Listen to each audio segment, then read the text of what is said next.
ओम शांति। आइए अब सुनते हैं 14 अक्टूबर 2021 की साकार मुरली का सार मुख्य पॉइंट्स के साथ। कुछ देर मीठे मीठे बाबा की याद में बैठेंगे।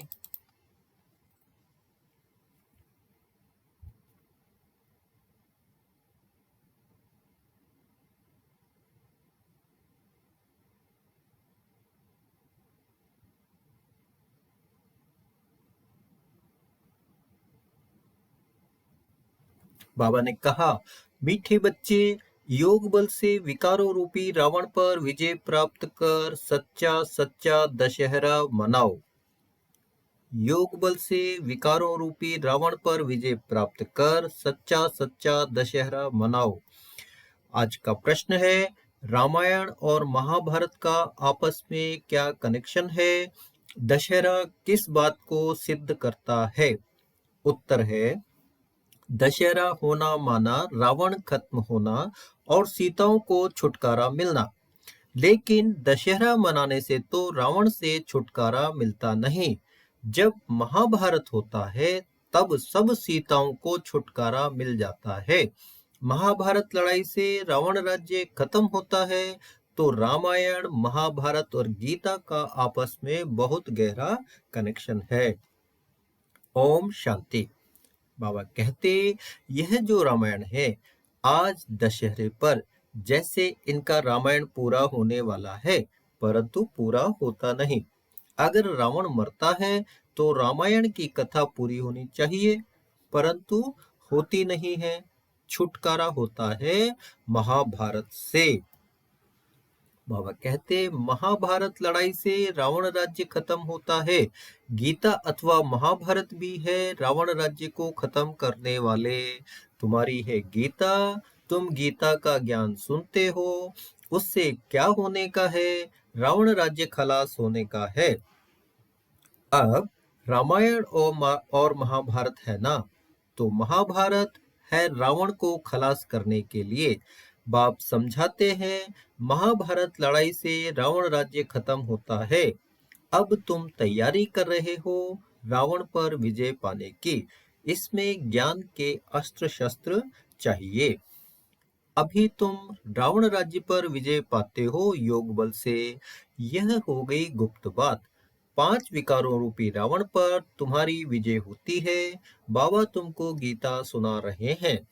तुम जानते हो, जब विनाश होगा, महाभारी लड़ाई लगेगी, उनसे ही रावण राज्य खत्म हो जाएगा। बाबा कहते, तुम गीता सुनकर राज्य पाते हो और लड़ाई लगती है सफाई के लिए। सबसे ऊंची है गीता, परंतु गीता कितनी छोटी है, क्योंकि बाप सुनाते ही एक बात है कि मुझे याद करो तो विकर्म विनाश होंगे और चक्र को समझो। बाबा कहते हैं, गीता है 2 अक्षर, अल्फ और बे। यह है गुप्त मंत्र का लॉकेट, मन मना भव। मुझे याद करो तो विकर्म विनाश होंगे। तुम्हारा काम है योग बल से विजय पाना। बाप समझाते हैं कि तुम्हारे योग बल से ही रावण राज्य का विनाश होना है। बाप है ज्ञान का सागर, ज्ञान सुनाते ही आते हैं। बाप डिटेल में समझाते हैं, नटशेल में तो कहते हैं, अल्फ को याद करो। तुम्हारे सिर पर पापों का बोझा बहुत है, वह याद से ही उतरना है। इसमें मेहनत लगती है। बाबा कहते, तुम बाबा को याद करते रहो तो कभी विघ्न नहीं पड़ेंगे। देह अभिमानी बनने से ही विघ्न पड़ते हैं। देही अभिमानी बनते हो अंत में, फिर आधा कल्प कुछ विघ्न नहीं पड़ता। फिर भी कहते हैं, सिर्फ अल्फ बे को याद करो। फिर महाभारत आएगा तो रावण राज्य खत्म हो, राम राज्य शुरू हो जाएगा। राम राज्य की स्थापना और रावण राज्य का विनाश होने का है। गीता सुनकर तुम विश्व का मालिक बनने लायक बनते हो। गीता और महाभारत भी है अभी के लिए। लड़ाई है 5 विकारों पर जीत पाने की। तुमको बाप गीता के 2 अक्षर सुनाते हैं, मन मना भव, मध्याजी भव। गीता और महाभारत भी है अभी के लिए। लड़ाई है 5 विकारों पर जीत पाने की। तुमको बाप गीता के 2 अक्षर सुनाते हैं, मन मना भव मध्याजी भव। बाबा की समझाने और भक्ति मार्ग के शास्त्रों में कितना फर्क है, यह कोई नहीं जानता कि यह रामायण क्या है, महाभारत क्या है। महाभारत लड़ाई के बाद ही स्वर्ग के द्वार खुलते हैं। बाप कहते हैं मामे कम याद करो। महाभारत लड़ाई के बाद ही स्वर्ग के द्वार खुलते हैं। बाप कहते हैं मामे कम याद करो। भारत का ताल्लुक है ही रामायण, महाभारत और गीता से। भगवान तो बच्चों को गीता सुनाते हैं जिससे तुम स्वर्ग के मालिक बनते हो।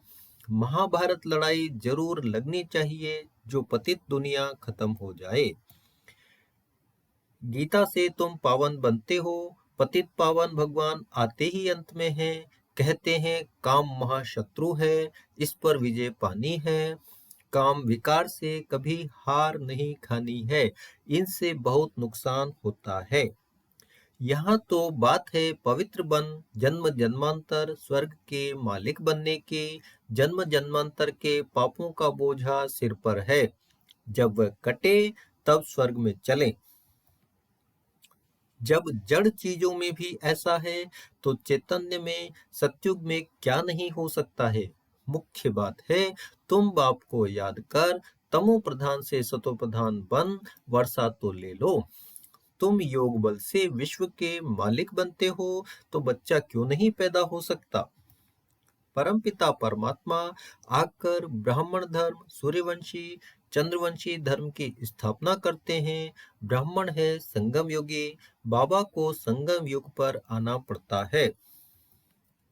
तुम जानते हो रावण राज्य खत्म होता है, तुमको बाबा राजयोग सिखलाते हैं। जब पढ़ाई पूरी होती है तब विनाश होता है, जिसका नाम महाभारत रखा है। यह है बेहद की बातें। यह सारी दुनिया खत्म हो जाएगी तो इतनी छोटी छोटी बच्चियां नॉलेज कितनी बड़ी ले रही हो। अभी तुम जानते हो सब खत्म होने वाला है। शिव बाबा हमें लक्ष्मी नारायण जैसा बनने के लिए पढ़ा रहे हैं। यह नशा इस बाबा को तो बहुत रहता है। जब कहते हैं हम बाबा से वर्षा लेने आए हैं तो वह नशा क्यों नहीं चढ़ता।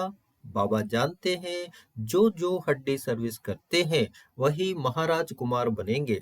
जबान बड़ी मीठी चाहिए, सबको राजी करना है। बाप कितना प्यार का सागर है। बाबा कहते हैं सबसे बड़ा कोर्स है काम कटारी चलाना। पहले तो वह बंद करो। जो काम विकार को जीतेंगे वही पवित्र दुनिया का मालिक बनेंगे। अब धारणा के लिए मुख्य सार है। पॉइंट नंबर 1, बाप समान प्यार का सागर बनना है।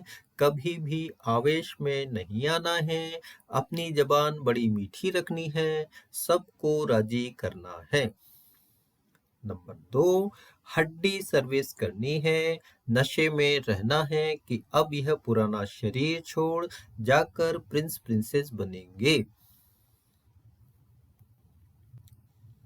आज का वरदान है सेवा की लगन द्वारा लौकिक को अलौकिक प्रवृत्ति में परिवर्तन करने वाले निरंतर सेवाधारी भव। सेवा की लगन द्वारा लौकिक को अलौकिक प्रवृत्ति में परिवर्तन करने वाले निरंतर सेवाधारी भव। सेवाधारी का कर्तव्य है निरंतर सेवा में रहना, चाहे मनसा सेवा हो चाहे वाचा व कर्मणा सेवा हो। सेवाधारी कभी भी सेवा को अपने से अलग नहीं समझते। जिनकी बुद्धि में सदा सेवा की लगन रहती है उनकी लौकिक प्रवृत्ति बदलकर ईश्वरीय प्रवृत्ति हो जाती है। सेवाधारी घर को घर नहीं समझते लेकिन सेवा स्थान समझकर चलते हैं। सेवाधारी का मुख्य गुण है त्याग। त्याग वृत्ति वाले प्रवृत्ति में तपस्वी मूर्त होकर रहते हैं जिससे सेवा स्वतः होती है। आज का स्लोगन है अपने संस्कारों को दिव्य बनाना है तो मन बुद्धि को बाप के आगे समर्पित कर दो। अपने संस्कारों को दिव्य बनाना है तो मन बुद्धि को बाप के आगे समर्पित कर दो। थैंक यू बाबा इन मधुर महावाक्यों के लिए। ओम शांति।